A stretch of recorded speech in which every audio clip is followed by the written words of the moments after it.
বছরের বাচ্চাটা সারাক্ষণ মোবাইল টিপে কেন? তার মা নাই? 12 বছরের ছেলেটা সারাক্ষণ মোবাইল টিপে কেন? কেন তার বাপ নাই? আপনি চিরানি খান, আপনি ঘাসনি কাটেন, তার জন্য আপনি রোজগার করেন। এত টাকা, এত ঘাম, এত পয়সা আপনি রোজগার করছেন ওর জন্য। কার জন্য বিল্ডিং করলেন? ও তো এক ওয়াক্ত নামাজ পড়ে না। এই দুশ্মন আপনার জন্য কি উপকারে আসবে? কথা বলেন।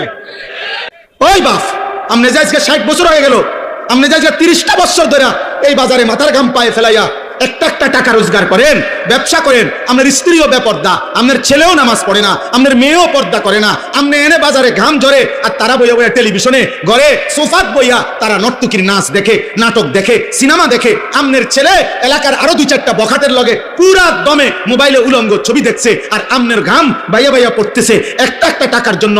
এই দুশ্মন যারা, আল্লাহর দুশ্মন, নবীর দুশ্মন, ইমান ইসলামের দুশ্মন, যাদের ওযু নাই, সেজদা নাই, নামাজ নাই, দ্বীন নাই, শরীয়ত নাই, এদের জন্য যে আপনি এত কষ্ট করলেন, এরা আপনার দুনিয়ার কি কাজে আসবে, আখিরাতের কি কাজে আসবে?